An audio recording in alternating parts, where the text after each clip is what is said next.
जो हर हालत में समान है वही मुक्त है। ये बात आप लोगों ने सुनी थी।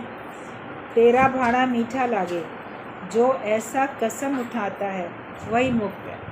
मुक्त होने वाले के लक्षण कई सारे बताए ना, कि जो हर हालत में समान है उसको मुक्त कहोगे। जो हर बात को अच्छा मीठा समझ के उठाता है, कड़वा समझ के नहीं। हर परिस्थिति को परमात्मा की ओर से जो भी परिस्थिति आती है वो मेरे लिए बड़ी अच्छी है, उसमें भलाई है। जो ऐसा सोचता है तो वही फिर मुक्त होता है। दुख और सुख अपनी कल्पना में है, तुम दोनों से ऊपर हो जाओ। दुख और सुख सब हमारी ही कल्पना में है। हम सोचते हैं कि हम दुखी हैं तो हम दुखी हैं, हम सोचते हैं हम सुखी हैं तो हम बड़े सुखी हैं। आप सोचो कि कल्पना में नहीं है, वो सचमुच में आते हैं। लेकिन विचार करके देखो तो दुख सुख तुम्हारे विचार में है। वही परिस्थिति किसी को बहुत परेशान करती है और वही परिस्थिति किसी को बिल्कुल परेशान नहीं करती है। एक अगर 4 भाई हैं और एक ही दुकान में इकट्ठे उनका बिज़नेस, साझा बिज़नेस चलता है, और अगर नुकसान पड़ता है तो चारों के ऊपर अलग अलग प्रकार का प्रभाव देखने में आता है। कोई बहुत दुखी हो जाता है, बहुत निराश हो जाता है, और कोई हिम्मत हौसला रखता है। कोई कैसे न कैसे अपने को तसल्ली दे लेता है, हिम्मत हौसला रखता है। कोई जोश में कि अरे कोई बात नहीं, नुकसान हो गया, हमें अब आगे इससे भी ज़्यादा अच्छा करके दिखाएंगे, उसके अंदर में और जोश आता है। और कोई बिल्कुल लापरवाह होता है, अब हो गया तो हो गया, जो होगा देखा जाएगा। तो सबके देखो भाव अलग अलग होते हैं। तो परिस्थिति तो सबके ऊपर एक सी आई, मगर उस दुख को किसी ने कैसे अपने ऊपर उसका प्रभाव महसूस किया, और दूसरों ने भी उसका प्रभाव वैसे ही महसूस किया। तो परिस्थितियाँ बदलती रहती हैं, हर एक के सामने उतार चढ़ाव लाइफ में आते ही रहते हैं। कोई उसको किस ढंग से उठाता है। कहते देह धरे का दंड है, सब काहू को होए। ज्ञानी भोगे हंस के, अज्ञानी भोगे रोए। जो अज्ञानी व्यक्ति है वो उसको परेशान हो के भोगता है, ज्ञानी उसको हंसी में समझता है कि ठीक है, ऐसा भी होता है। नथिंग न्यू अंडर द सन, कोई नई बात नहीं हुई मेरे साथ, वो तो अनेक के साथ होती रहती है। ज्ञानी अपने ज्ञान में ही रहता है, और हम सब लोग को ज्ञानी ही होना है, जीवन मुक्त होके बैठना है। तो संसार की बातों से अपने को उपराम करते जाओ। जैसे भी बात चल रही थी कि अंदर हमारे जगत नहीं आना चाहिए, अंदर जगत आएगा तो वो हमारे स्वरूप को बिगाड़ देगा, हम परिपक्व नहीं हो पाएंगे। एग्ज़ाम्पल जो गुरुजी दे रहे थे अभी, कि अगर किसी को अंडा बॉयल करना है, उसको बॉयल्ड एग चाहिए, तो वो पानी में डाल देता है, और उसमें ज़रा भी अगर क्रैक नहीं है तो आप देखो वो पूरा अच्छे से बॉयल हो जाता है, पानी अंदर नहीं जाता। लेकिन अगर वो थोड़ा सा टूट जाए, कहीं से क्रैक हो जाए, तो फिर वो बॉयल्ड नहीं होएगा, उसका रूप बदल जाएगा। उसको किसी और ढंग से आप देख सकते हो, मगर उसको फिर ये नहीं कह सकते कि ये उबला हुआ अंडा है। वो फैल गया, भले वो फैलने के बाद पक गया अलग बात है, लेकिन जैसा आपको चाहिए था वैसा तो नहीं हुआ ना। तो हमें भी परिपक्व होना है, पकना है बिल्कुल। तो उसके लिए हमारे अंदर में ज़रा सा भी कहीं क्रैक नहीं होना चाहिए, ज़रा भी हमारे अंदर में ऐसा कारण ना हो जो कि माया हमारे अंदर चली जाए। एक बहुत अच्छा एग्ज़ाम्पल मोती का भी दिया जाता है, सीप और मोती का। कि जो सीप होती है वो भी एक जीव है एक प्रकार का, जो कि कई लोग नहीं जानते हैं। तो वो अपना मुख ऐसे खोलती है सीप, तो उसके मुख में पानी की एक बूंद चली जाती है, और जब उसको एक बूंद उसको वो लेती है तो अपना मुख बंद कर लेती है, फिर अपना मुख खोलती नहीं है। तो वो जो पानी की बूंद है वो अंदर जाके मोती बन जाती है। अगर उसका मुख खुल जाए तो वो फिर पानी पानी रहेगा, फिर मोती नहीं बनेगा। तो मोती बनाने के लिए उसको अपने मुख को बंद करना पड़ता है। हमें भी अपने अंदर ज्ञान के मोती बनाने हैं, तो कर सकल द्वार बंद समाधि लगा के देख। हमें भी अपने मुख को बंद करके रखना है, अपनी सारी इंद्रियों को संयमित करके रखना है, जो भी इंद्रियों के द्वार हैं उनको बंद करके रखना है। जैसे वो बंद करके रखती है तभी सच्चा मोती तैयार होता है।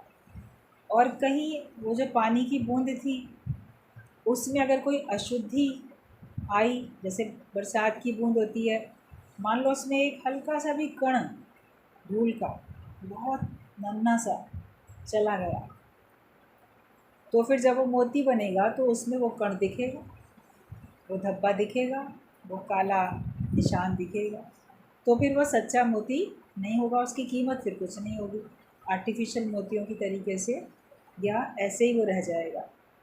आप सफ़ेद मोती जब असली वाले ख़रीदते हो तो उसमें कहीं कोई काला धब्बा होगा तो थोड़ी खरीद लो, बोलोगे ये तो बेकार। तो उतनी सावधानी भी रखनी पड़ती है, संयम भी हो, और जो चीज़ ग्रहण की वो शुद्ध भी हो। ज्ञान के वचन पूरे शुद्ध भी होने चाहिए, किसी प्रकार की मिलावट नहीं होनी चाहिए,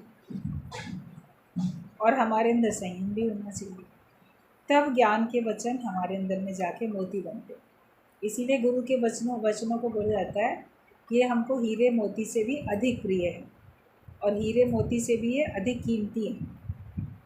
ज्ञान के वचनों से हमको जो कुछ मिलता है हम मालो माल हो जाते हैं, और वो संसार के सारे धन की तुलना में श्रेष्ठ है। जो भी कुछ हमको ज्ञान से प्राप्त होता है वो आप देखो संसार के धन से तो मिल ही नहीं सकता। आप सारे वर्ल्ड का पूरा धन इकट्ठा करके बोलो कि मैं ज्ञानी बन जाऊँ, तो धन दौलत से आप ज्ञानी नहीं बन सकते। आप अपने पे कृपा करके, भगवान की कृपा को महसूस करके, गुरु की कृपा की सहायता से अपने को आप ज्ञानवान बना सकते। बिना ज्ञान हर कोई धोखा ही खाए, प्यासा ही आए और प्यासा ही जाए। विचार अपने अच्छे करो, विचारों का ही सारा खेल, उसी से ही आपको दुख और सुख की अनुभूति होती है। तो ये कल्पना में है, इसलिए दोनों से ऊपर उठ जाओ। भगवान का स्वरूप है शांत और आनंद और मुक्त। भगवान मुक्त स्वरूप है, भगवान आनंद स्वरूप है, भगवान शांत स्वरूप है। तुम्हारा स्वरूप क्या? अपने से चेक करो कि क्या तुम शांत स्वरूप हो, या हर समय हमारे मन में अशांति छाई रहती है। क्या हम आनंद स्वरूप हैं? हम हर समय अपने आत्मा के आनंद में मन मगन रहता है। जो आनंदित रहेगा उसके चेहरे पे प्रसन्नता होगी, मुस्कुराहट होगी, और जो अंदर से आनंदित नहीं है उसके चेहरे पे प्रसन्नता हो नहीं सकती। आर्टिफिशियल अगर वो अपनी खुशी दिखाएगा भी तो लोगों को पता चलेगी कि ये शो करता है कि यह खुश है, लेकिन ये अंदर से खुश है नहीं। इसकी मुस्कुराहट भी संदेश दे देगी कि ये असली है खुशी या नकली है खुशी। आनंद अगर अंदर में है तो आपका चेहरा बड़ा प्रफुल्लित है, बड़ा मुस्कुराता हुआ चेहरा है। और अपने अंदर में देखो, मुक्त अगर आप हो तो भी आपके अंदर में मुक्ति का सत्य के वजह से, जो आप अपने अंदर में मुक्ति का अनुभव करते हो, उसकी झलक सबको दिखे। एक कैदी का चेहरा और एक राजा का चेहरा आप देखो, या जेल में जो जेलर है उसका चेहरा और जेल में ही कैदी है उसका चेहरा, दोनों के भाव में अंतर होता है कि नहीं? कैदी ये महसूस करता है कि मैं जेल में हूँ, मैं बंद हूँ, बंधन में हूँ, और जो जेलर है वो जानता है कि मैं यहाँ है, वो भी जेल के अंदर है, उसका भी जो कोठरी क्वार्टर है उसका भी घर जेल के अंदर ही बना हुआ है जेलर का। लेकिन वो वहाँ भी कैसे है, उसके चेहरे से ही पता चलेगा कि वो बंधन में नहीं है, वो मुक्त है। और बाकी लोगों का तो पता चलेगा, कैदियों का, कि ये बंधन में है। जगत में सब लोग जो बंधन में हैं उनके चेहरे से, उनके हाव भाव से, व्यवहार से पता चलता रहता है कि ये बंधन में है। और जो ब्रह्म ज्ञानी होता है उसके चेहरे से पता चलता है कि ये मुक्त है। दिल की बात बता देता है असली नकली चेहरा, चेहरा बता देता है। आप कितना भी छुपाओ लेकिन कभी न कभी वो प्रकट हो ही जाता है। तो इसलिए भीतर से ही अपने आप को आनंद में और अपने को शांत, अपने को मुक्त करते चले जाओ। बाहर की हंसी, बाहर की खुशी, बाहर की मौज मस्ती टेम्परेरी होती है, अभी है अभी नहीं है। लेकिन इच्छा रहित होकर जो व्यक्ति जीवन जीता है उसके अंदर में दृढ़ता आती है। इच्छाएं हमको कमज़ोर करती हैं, इच्छाएं हमको गुलाम बनाती हैं, बंधन में लेके आती हैं। जिस जीव को चाह नहीं वो शाहों का शाह। जिसको कोई चाह है, कोई इच्छा है, वो बंधन में है। और जिसको कोई चाह नहीं है वो राजाओं का भी राजा है। तो मेरे सतगुरु ने मुझे राजा बना दिया। कैसे राजा बना दिया कि उसने हमको चाह रहित बना दिया, इच्छा रहित बना दिया। तो हम तो शहंशाह हो ही गए। कोई बाहर से हमको खजाना थोड़ी देगा, कोई बाहर से राज्य थोड़ी दे देगा हमको कि चलो तुम्हारे सर पे हम मुकुट लगा दें और कह दें तुम यहाँ पे राजा हो। लेकिन तुम अपनी काया नगरी के ही राजा बन जाते हो, तुम अपने मन के ही राजा बन जाते हो। मन जीते जग जीते, अपने मन को जीत के तुम अपने स्वयं के ही राजा बन जाते हो। और मन को नहीं जीतते तो तुम अपने खुद के गुलाम बन जाते हो। तो अपने स्वरूप को देखो कि ज्ञानी का या भगवान का तो चेहरा और उनका स्वरूप शांत स्वरूप है, आनंद स्वरूप है, मुक्त स्वरूप है। तो तुम्हारा स्वरूप क्या है? तुम विक्षेपता में क्यों आते हो? जो आकाश में है उसे तो धरती की बातें असर नहीं करती हैं। तुम विक्षेपता में क्यों आते हो? मन क्यों बार बार खराब होता रहता है? जब आप हवाई जहाज़ में कहीं जाओगे तो आप तो आकाश में उड़ रहे हो उस समय हवाई जहाज़ की सहायता से। तो धरती पे कितना शोर है, कौन क्या कर रहा है, क्या बोल रहा है तुम्हारे बारे में, तुम्हें पता चलेगा? तुम्हें कुछ सुनाई नहीं देगा। तुम हवाई जहाज़ की खिड़की से नीचे झाँकोगे तो तुमको बहुत ऊंचाई पे जब हवाई जहाज़ होता है तो तुम्हें कोई वहाँ पे बस्ती भी नहीं दिखती है। पेड़ पेड़ दिखते हैं, पहाड़ दिखते हैं, और ऊपर हवाई जहाज़ होता है तो बादल दिखते हैं नीचे, मतलब बादलों से भी ऊपर तुम उड़ते हो। तो धरती पे क्या हो रहा है पता ही नहीं चलने वाला। बादल तुमसे नीचे हैं, वो बरस रहे हैं, तो धरती के ऊपर बारिश हो रही है और तुम उससे भी ऊँचे उठ के चल रहे। तो गुरु हमको ऐसा माया से ऊँचा कर देता है। फिर हमको कोई शब्द, कोई दृश्य, कोई भावना, कोई हमारे पर बुरा प्रभाव नहीं डालता, हमको उसका कोई असर नहीं होता, क्योंकि हम उन सबसे ऊंचे उठ चुके। और धरती पे रहोगे तो आपको सब सहना पड़ेगा।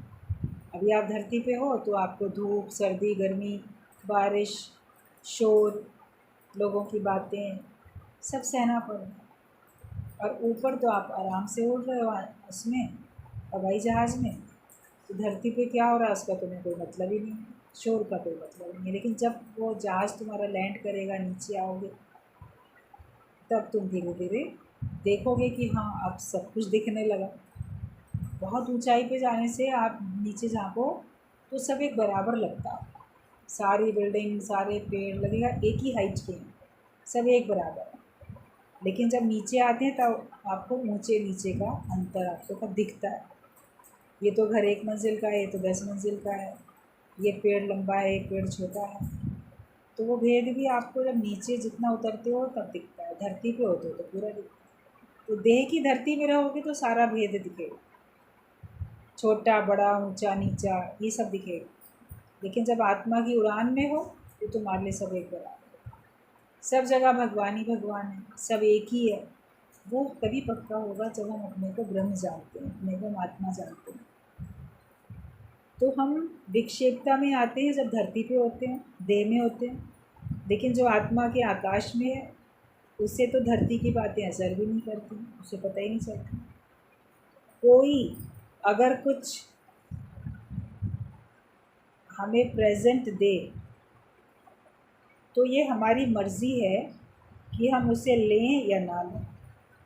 कोई आपको कोई गिफ्ट देता है तो आपकी मर्ज़ी होती है आप उसको लो या ना लो। आप उसको पोलाइटली भी मना कर देते हो अगर नहीं चाहिए, या कभी क्रोध में भी मना कर देते हो, गुस्से में, घृणा में मना कर देते हो,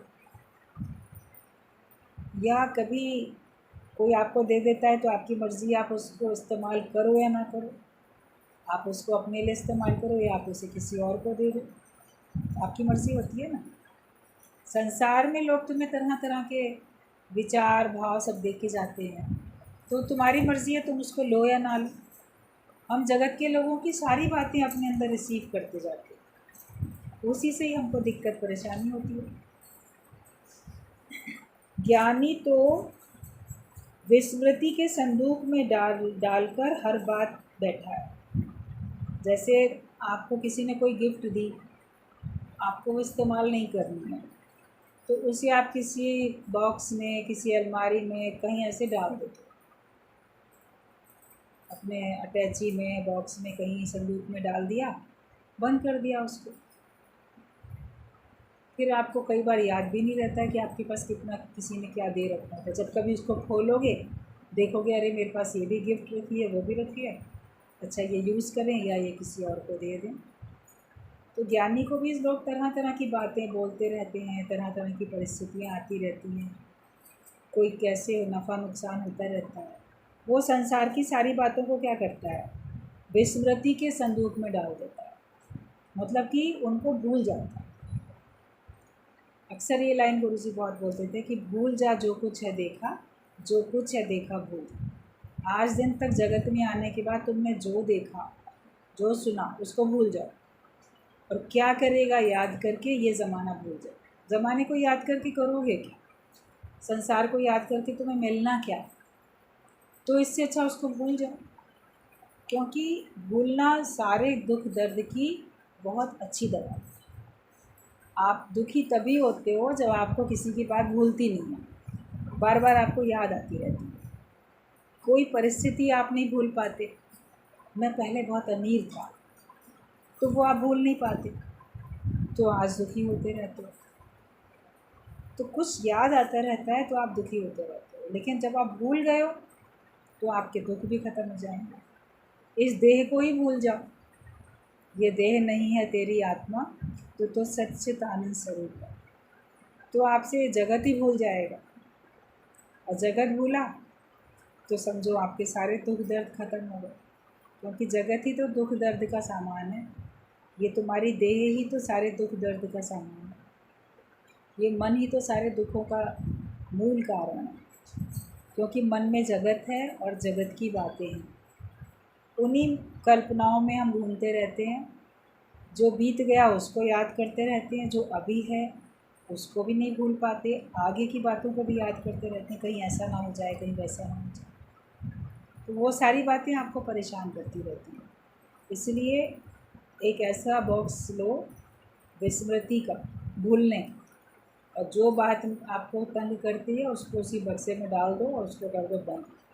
देखो ही नहीं उसकी तरफ, मतलब उसको दोहराओ नहीं, खुद दोहरा दोहरा के उसको पक्का करते रहते हैं। कोई कहेगा भी अरे भूल जाओ बात को, तो नहीं भूलेंगे। और अपने दिमाग में उसको हर पल आप अपने कष्टों को याद रखें। इसके कारण से आप कभी भी भक्ति में आगे नहीं बढ़ सकते, ज्ञान में आगे नहीं बढ़ सकते।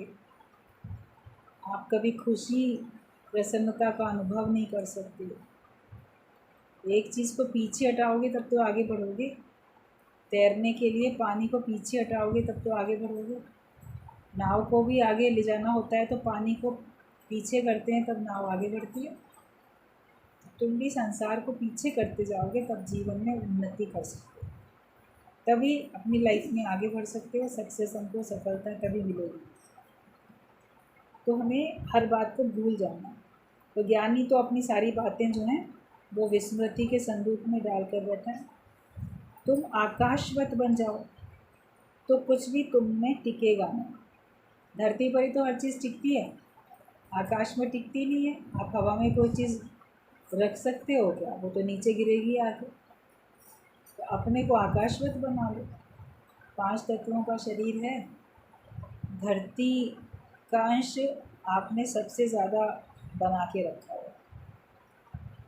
वैज्ञानिक तरीके से किसका अंश कितना भी हो वो एक बात अलग है। शरीर में कितना अंश जल का है तो कितना अंश पृथ्वी का, तो कितना, वो एक अलग बात होती है। मगर अपने को हम कौन से अंश के साथ जोड़ के रखें ये तो आपके ऊपर। अपने को धरती से ना जोड़ के अपने को आकाश से जोड़ो, तो आकाश भी अपने को मान के चलोगे तो कोई बात तुम्हारे अंदर टिकेगी नहीं। जैसे आकाश में कुछ नहीं टिकता तो तुम्हारे अंदर भी नहीं टिकेगा। दिखेगा आता हुआ, हवा में धूल है तो दिख रही है, आसमान में बड़ी धूल भर गई, मगर टिकी क्या? वो तो फिर नीचे आ गई धरती पर। सारी धूल धरती पे ही चली आती है। अपने को आकाशवत करना। ज्ञानी अज्ञानी की भावना में भेद होता है। बाहर का कर्म दोनों का चाहे एक सा ही क्यों ना हो, बाहर के कर्म एक से भी होते हैं, मगर उसके कार्य में अंतर होता है। एक अपनी इच्छा से, अपने स्वार्थ से कार्य करता है, एक दूसरे की इच्छा से और निस्वार्थ भावना से कार्य करता है। तो उसमें दोनों में अंतर होता है। आप अपने अंदर में देखो, ज्ञानी होके कार्य करते हो या अज्ञानी होके जीवन बिताते हो। अज्ञानता से भरा जीवन पहले भी सबने अनुभव किया है, और अगर सत्संग में मन लग चुका है तो ज्ञानियों वाला जीवन भी आपने देखा है, अनुभव किया है। अपने ही जीवन में आपने अनुभव किया। कहा जाता है खुद अपने जीवन को देख करके गुरु के ज्ञान पे यकीन हुआ। अपने जीवन को देखोगे तो यकीन होगा, देखो पहले मैं कैसा था, अब कैसा हूँ, पहले कैसे विचार थे, अब कैसे हैं। दिनों दिन आप अपने अंदर में बड़ी नवीनता महसूस करोगे, बहुत नयापन लगेगा कि पहले मैं पता नहीं कितना अजीब तरह का सोच विचार रखता था, व्यवहार कैसा अजीब सा था, और अब हम कितने सुजाग और समझदार होते जाए, सावधान होते जाए। अपनी जो भी आपकी स्थिति है, हर दिन अगर उन्नति की ओर जा रही है तो आपको उसमें खुशी बड़ी महसूस होगी, मन बड़ा गदगद होगा, बड़ा मन खुश हो। तो हमेशा इसी भावना में रहो, ज्ञानी वाली भावना में रहो, अज्ञानी वाली भावना में। मैं ही तो हूँ की भावना में रहो तो मोक्ष। अपनी भावनाओं को बदल दोगे तो दुख तो है ही नहीं। आत्मिक बाम लगाओ तो तुम्हारा सर दर्द दूर हो जाएगा। पहले जो बाम लगाते हैं ना, कई बार माथे में बड़ा दर्द हो रहा है, थोड़ा बाम लगाओ, तो आत्मा का बाम लगाओ, आत्मिक बाम।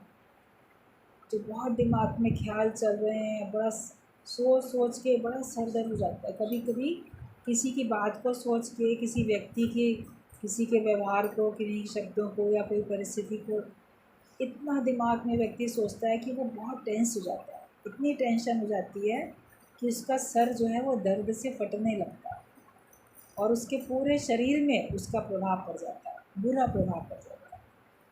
जब बहुत सर में दर्द होता है, माथे में दर्द है, तो चलो ऊपर से बाम लगा लो। आत्मा का विचार रख लो। जो दूसरे विचार तुमको कष्ट पहुंचाते हैं उनको दूर करने के लिए आत्मा का विचार। क्या याद करें, किसको याद करें, क्यों याद करें।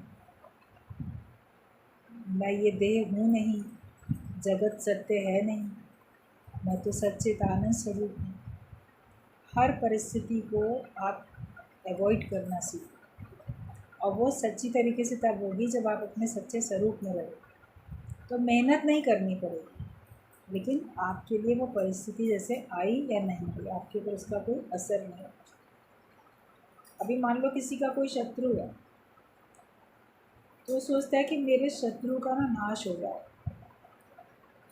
तो नाश होने में कभी वो शत्रु दुनिया से चला जाएगा तो आप सोचोगे मेरा शत्रु समाप्त हो गया, या उस शत्रु ने आपसे शत्रुता करनी छोड़ दी तो भी तो शत्रु का नाश हो गया भाई। अब वो आपका शत्रु नहीं रहा, मतलब आपसे वो शत्रुता नहीं रखता है, तो ऐसे भी उसका नाश हो गया। या वो शत्रु अपनी शत्रुता रखता है, लेकिन आपने अपने को इतना मजबूत बना लिया कि आपके ऊपर उसका असर नहीं होता। आप ऐसे किले में घेरे में हो जो उसका वार आप तक पहुंचता ही नहीं, तो भी तो शत्रु का नाश हो गया। कई तरीके होते हैं। तो अपने को ऐसा बनाओ कि जगत में माया कोई भी रूप लेके आए, उसका प्रभाव तुम्हारे पर बुरा ना हो। इतना अपने को हमें मजबूत बनाना है और इस संसार से अपने को ऊंचा उठाना है। ये भावना रखो कि मैं ही तुम, हर जगह मैं ही हूँ। अपना आप देखोगे तो आपसे किसी की भूल को माफ़ करने में आसानी होगी। अपने हाथ से कोई प्लेट टूट जाती है तो अपने आप को माफ़ कर देते हो। नौकर से प्लेट टूट जाती है या किसी और से, तो उसको माफ़ करने में टाइम लगता है, तकलीफ़ होती है। अपने से नुकसान हो जाएगा, उसको आप थोड़ा फिर भी सह लोगे। किसी और ने आपका नुकसान कर दिया तो ये डिपेंड करता है कि वो और कौन है। किसी के ऊपर बहुत क्रोध करोगे, किसी पे नहीं करोगे, किसी पे शांत रहोगे, ऊपर से चाहे दिखावा करोगे, नहीं नहीं कोई बात नहीं, अंदर अंदर परेशान हो रहे हो। मेहमान कोई आया, उसके बच्चे ने कोई नुकसान कर दिया तो उसको कह नहीं सकते। और कहीं मान लो किसी कोई गुरुवान है तो किसी सत्संगी से या गुरु से ही मान लो आपके घर का कोई कप टूट जाए, कुछ हो जाए, तो क्या आपको बुरा लगेगा? अंदर से ही नहीं बुरा लगेगा। वो लोग कह रहे नहीं नहीं ये तो टूटने वाली चीज़ थी, वो तो टूटती रहती है, बिल्कुल भी कुछ नहीं फ़र्क पड़ा। तो किसके द्वारा नुकसान हुआ उसके प्रति हमारा कौन सा भाव है, वो निर्धारित करता है कि उस नुकसान का तुम्हारे पर कैसा प्रभाव पड़ा। तो जब सब जगह भगवान है और हमारा सब जगह भगवत भाव, तो जो भी हो रहा है भगवान की तरफ से ही तो हो रहा है, तो फिर हमें क्यों खराब लगे? क्योंकि ईश्वर जो भी करता है वो अच्छा ही करता है, उसमें कभी भी हमारे लिए कोई बुराई छिपी हुई नहीं है। फिर आपको कोई बात किसी की कभी बुरी लगने वाली नहीं है, तो अपनी भावना को बदलो। मैं ही तो हूँ की भावना रखो तो तुम मुक्त हो जाओगे। भगवान हर जगह है ये भावना रखोगे तो भी तुम सारे दुखों से बच जाओगे, तो तुमको कोई दुख दर्द सर दर्द तुम्हारा कुछ होगा नहीं। गलत फहमी में लोग पड़े हैं और अपना अनुमान निकालते रहते हैं, लेकिन आंखों देखी बात पर भी विश्वास नहीं करो, कानों सुनी बात पर भी विश्वास नहीं करो। जब तक भगवान जानोगे तब, या दूसरे की भावना न जान लोगे, कोई धारणा नहीं बनेगी। जब भगवान जानोगे तो कोई धारणा बनेगी नहीं, लेकिन जब तक तुम दूसरे की इंटेंशन नहीं जान लो तब तक कोई धारणा नहीं बनेगी। किसने क्या किया, क्यों किया, वरना बिना विचारे जो करे सो पीछे पछताए।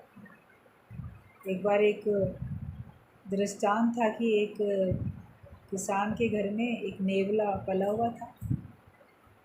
तो किसान तो दिन में चला जाता था अपने खेतों पे, जो उसकी पत्नी होती थी वो घर में काम करती थी, उसके घर में गाय भैंस भी थे, उनका भी काम करना। तो ऐसे वो एक बार बाहर घर में बाहर काम कर रही थी, उसका छोटा बच्चा घर के अंदर सो रहा था, नेवला भी वहीं घूम रहा था, पालतू नेवला था। फिर वो सोचती है कि बच्चा तो अभी सो ही रहा है, चलो दूर ज़रा कुआं है वहाँ से पानी भी भर लाती हूँ। तो ऐसे ही घर को खुला छोड़ के वो चली जाती है। अब कहीं से सांप एक आ जाता है, वो सांप आके उस बच्चे के पास जाने लगता है, घर में कमरे में अंदर कोठरी में। नेवले की तो दृष्टि बड़ी तेज़ होती है, वो तुरंत देख लेता है। तो वो सांप से करता है बहुत लड़ाई अपने मालिक के बच्चे को बचाने के लिए, और इसमें वो सांप को खूब काट काट के टुकड़े टुकड़े कर देता है। तो उसका पूरे खुद भी, उसका भी खून लगा सांप का, तो नेवले के मुख में वहाँ जैसे खून लग जाता है। अब जब उस किसान की पत्नी आती है तो नेवला एकदम से बाहर आके अपनी मालकिन के पास खुशी अपनी जाहिर करना चाहता है कि देखो मैंने तुम्हारे बच्चे को बचा लिया। तो जैसे वो देखती है तो उस समय क्या धारणा बनाती है कि इस नेवले ने मेरे बच्चे को काट दिया, जो इसके मुँह में खून लगा है तो उसने उसी को घायल किया, मार दिया या काट लिया। वो एकदम से चिल्लाती है और वो पानी का भरा घड़ा जो होता है गुस्से में उस नेवले के ऊपर मारती है। तो बड़ा सा घड़ा था पानी भरा हुआ, और ऐसे नेवले के ऊपर गिरता है तो नेवला वहीं मर जाता है, दब के मर गया नेवला, उसके भी सर में गर्दन में ऐसे चोट लगी, मर जाता है। और उसके बाद वो जल्दी जल्दी नेवले को तो के ऊपर घड़ा फेंका, मैं नेवला मरा। अब वो अंदर भागती है अपने कमरे में बच्चे को देखने के लिए, तो वहाँ क्या देखती है कि बच्चा तो बड़ा सुरक्षित सो रहा है और वहाँ पास में ही सांप के टुकड़े टुकड़े पड़े हुए हैं।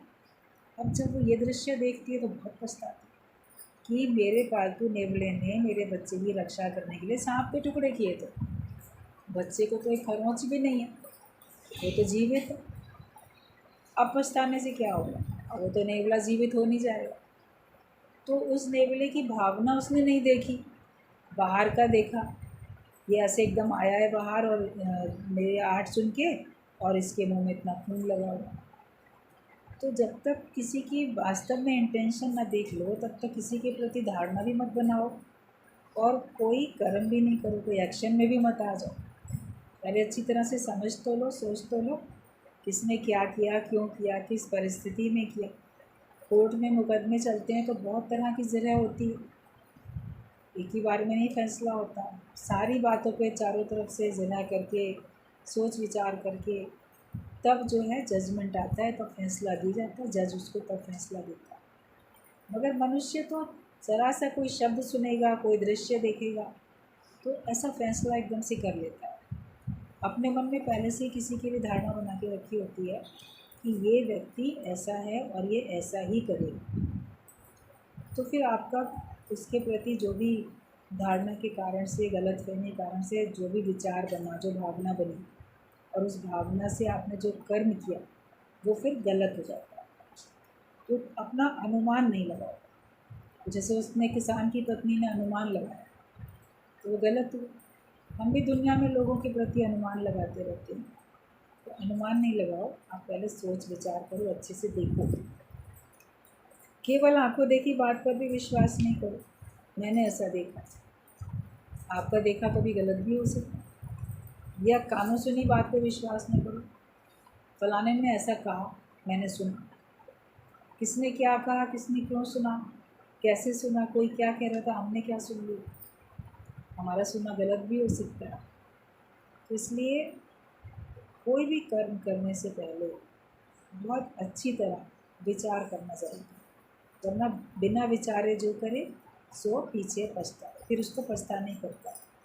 आत्मा के अलावा दूसरी कोई बात ज्ञानी सुनता ही नहीं।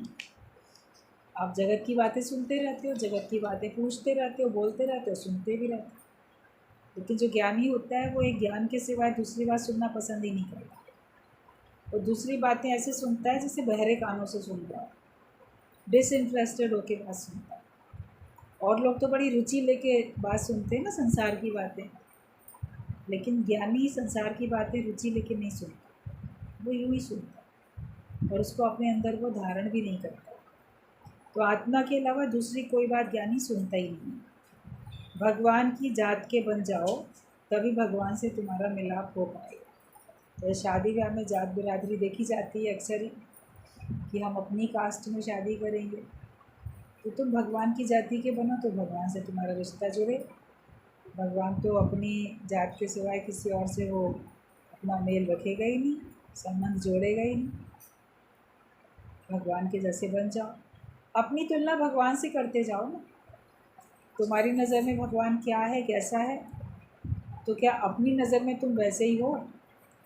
अपना अंतर खुद पता चलेगा, उस अंतर को तुम्हें खुद ही मिटाना है, दूसरा थोड़ी आपका अंतर जान सकेगा, तो उसको तुम्हें खुद ही मिटाते हुए चलना है। तो भगवान के जैसे बनो, तभी तुम्हारा भगवान से मिलाप हो सकता है। तुम्हारी टेप में दोनों तरह की आवाज़ें आती रहती हैं, जगत की भी और जगदीश की भी, भगवान की भी। तुम्हारी हमेशा आत्मा में ही वृत्ति बनी रहे, इतने ताकतवर बनो कि दूसरा कोई दूसरी बात तुमसे कर ही ना पाए। जैसे किसी और संसार की बातें करने की तुमसे हिम्मत ही ना पड़े। किसी वो शुरू भी करे ना संसार की बातें, तो उसको वहीं स्टॉप कर दो कि देखो हमें मत सुनाओ, हम नहीं सुनना चाहते, किसी और को बताओ ये सब बातें। हम सुन के इसका तुम्हारा कोई फैसला नहीं कर सकते, हम कोई निर्णय नहीं ले सकते, तो हमें सुनाने की भी ज़रूरत नहीं। हमसे करो तो ज्ञान की बात करो, अज्ञानता की बातें नहीं करो। दादाजी के बारे में बताया जाता था कि कभी उनकी पत्नी भी अगर मान लो बच्चों की बात लेके बैठती थी, बच्चों को समझाओ, कहीं ये करो, तुम पिता हो, तो वो उठ जाते थे वहाँ से, वो बात ही नहीं करते थे। वो कहते इन बातों का क्या जवाब दिया जाए। तो कभी कोई पूछता था या ऐसे ही बोलते थे, करतूत पशु के मानुष जात, लोग प्रचारा करे तुम बात। तो मनुष्य जात हो गई, लेकिन दुनिया की निंदा प्रचार हर समय संसार की बातें मनुष्य करता रहता है। मनुष्य हो तो भगवान की बातें करो ना, तो दुनिया की बातें क्यों करो। तो इतने ताकतवर बनो कि दूसरा कोई दूसरी जगत की बात तुमसे कर ही ना पाए। जब तुमसे गुरु के सामने ही इतनी भूल होती है तो पीछे माया में तुम कितनी भूल करते होंगे। ज्ञान तो सबको एक जैसा मिल रहा है, पर तुम सब अपने अपने मतलब का ज्ञान उठाओ। गुरु के सामने भी कितनी गलतियाँ होती हैं। जो गुरु का ज़्यादा संग करता है तो उसको अगर गुरु टोकता है बार बार, तो मतलब कि उसकी गलती पता चल रही है, तब तो टोक रहा है। और अगर वो अपने पे कृपा करेगा तो गलती को दोहराएगा नहीं, तो उसके अंदर की वो एक एक गलती बाहर आके प्रकट होके निकलती जा रही है, दूर होती जा रही है। और गुरु के पीछे कितनी करते होंगे जहाँ कोई तुमको गलत कहने वाला है, टोकने वाला है ही नहीं। तो इसलिए हम अपने आप को ज़्यादा में ज़्यादा गुरु के सामने रखेंगे तो हमारी गलतियाँ बहुत सारी हमारी ख़त्म होती चली जाएंगी।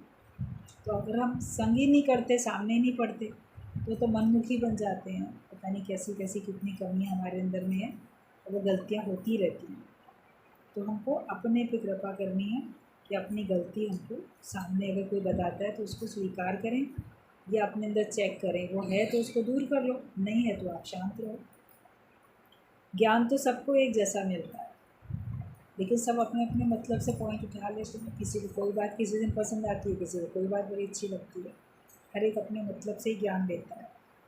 जब तक तुम अपनी कृपा नहीं करोगे तब तक कोई तुम्हारा उद्धार नहीं कर सकेगा। जब जन्मों की अंत होती है तभी तो ये ब्रह्म ज्ञान मिलता है। अपने पे कृपा करो तो तुम्हारा उद्धार हो जाए, क्योंकि भगवान की ओर से तो कृपा हो गई, जो तुम्हें ये सत्संग मिला। अब इस पे टिके रहना, इसमें बने रहना, ये तुम्हारा पुरुषार्थ। किसी ने अपनी कृपा करके तुम्हें कोई खजाना दे दिया, अब उसको सुरक्षित रखना, चोरों से बचाए रखना, वो तुम्हारा काम। आपको किसी ने दिए कुछ रुपए पैसे, तो उनको तो अब तुम्हें ही संभालना है ना।